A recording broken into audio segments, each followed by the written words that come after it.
অনেকেরই হয়তো গুলিয়ে যাচ্ছে। আসলে আইসিসির পূর্ণরূপ ইন্ডিয়ান ক্রিকেট কাউন্সিল নয় তো। নিজেরাই নিরাপত্তা ঝুঁকির কথা বলে, নিজেরাই আবার ভারতের কাছে নতজানু হচ্ছে। যেখানে বাংলাদেশে জার্সি পরে ঘোরাও নিরাপদ নয়, সেই দেশে আইসিসি বাংলাদেশ টিমকে ঠেলে পাঠাতে চাইছে। তবে এবার বাংলাদেশের অবস্থানও পরিষ্কার। ভারতের দাদাগিরির কাছে আর মাথা নত নয়। ভারতে অনুষ্ঠিত হতে যাওয়া টি-20 বিশ্বকাপ নিয়ে বাংলাদেশ ক্রিকেট বোর্ড বিসিবি ও আন্তর্জাতিক ক্রিকেট কাউন্সিলের আইসিসির মধ্যে তৈরি হয়েছে চরম মতবিরোধ। বিসিবির স্পষ্ট অবস্থান, নিরাপত্তাজনিত কারণে বাংলাদেশ দল ভারতে বিশ্বকাপের কোনো ম্যাচ খেলতে যাবে না।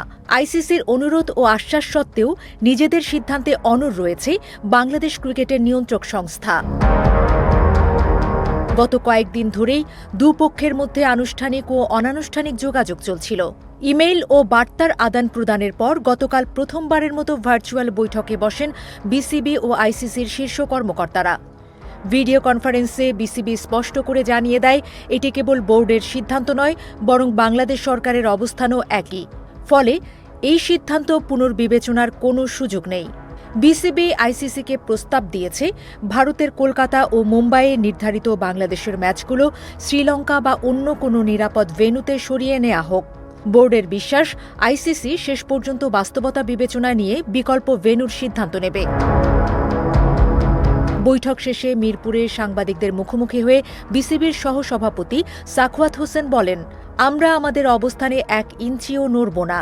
আলোচনা চলছে, আইসিসিও বিকল্প ভাবছে। আমরা আশাবাদী। তবে আইসিসি জানিয়েছে, টুর্নামেন্টের সূচি আগেই প্রকাশ হওয়ার শেষ মুহূর্তে ভেন্যু পরিবর্তন করা অত্যন্ত কঠিন। সভায় বিসিবির পক্ষ থেকে আইসিসির ইন্টারনাল থ্রেট অ্যাসেসমেন্ট রিপোর্টের প্রসঙ্গও তোলা হয়। সেই প্রতিবেদনে বলা হয়েছে, বাংলাদেশ দল ভারতে গেলে মুস্তাফিজুর রহমানকে ঘিরে নিরাপত্তা বিঘ্নের আশঙ্কা রয়েছে। এমনকি বাংলাদেশের জার্সি পরে মাঠে বা বাইরে চলাচলকারী দর্শকরাও ঝুঁকিতে পড়তে পারেন। বিসিবির প্রশ্ন, যেখানে এমন আশঙ্কা স্বীকার করা হয়েছে, সেখানে আইসিসি কিভাবে বাংলাদেশকে ভারতে খেলতে বাধ্য করতে চায়? উল্লেখযোগ্য বিষয় হল, উগ্রবাদীদের চাপের মুখে ভারতীয় ক্রিকেট বোর্ডের নির্দেশে আইপিএল দল কলকাতা নাইট রাইডার্স থেকে মুস্তাফিজুর রহমানকে বাদ দেওয়া হয়। বিসিবির মতে এই ঘটনাই প্রমাণ করে ভারতে বাংলাদেশি ক্রিকেটারদের নিরাপত্তা নিশ্চিত নয়।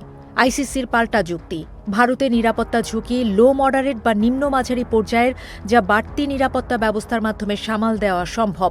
এমনকি তারা উদাহরণ হিসেবে তুলে ধরে বলেন, বাংলাদেশি আম্পায়ার শরফুদ্দৌলা ইবনে শহীদ বর্তমানে ভারতে নির্বিঘ্নে দায়িত্ব পালন করছেন। তবে বিসিবি এই যুক্তি নাকচ করে দেয়। বোর্ডের বক্তব্য, একজন ব্যক্তির নিরাপত্তার পুরো দল, কর্মকর্তা, সাংবাদিক ও দর্শকদের নিরাপত্তা এক নয়। বিসিবি আরও জানায়, বাংলাদেশ কখনোই খেলতে অনিচ্ছুক দল নয়। অতীতে নানা ঝুঁকিপূর্ণ পরিবেশেও বাংলাদেশ দল খেলেছে, কিন্তু এই প্রথম তারা কোনো দেশে খেলতে যেতে অস্বীকৃতি জানাচ্ছে, এবং তা কেবল মারাত্মক নিরাপত্তা ঝুঁকির কারণেই। চলমান বিপিএলকেও বিশ্বকাপ প্রস্তুতির অংশ হিসেবে বিবেচনা করেছিল বিসিবি। দল ঘোষণা, সফর পরিকল্পনা সবই চূড়ান্ত ছিল, কিন্তু মুস্তাফিজ ইস্যুর পর পুরো পরিস্থিতি পাল্টে যায়। বিসিবি আশাবাদী, আগামী 2-3 দিনের মধ্যেই সংকটের ইতিবাচক সমাধান হবে। বোর্ডের এক কর্মকর্তা জানিয়েছে, আইনি দিক থেকেও বাংলাদেশের অবস্থান শক্ত। পূর্ণ সদস্য দেশ হিসেবে বাংলাদেশ চাইলে আইসিসির যে কোনো সিদ্ধান্তের বিরুদ্ধে অ্যাপিল করার অধিকার রাখে।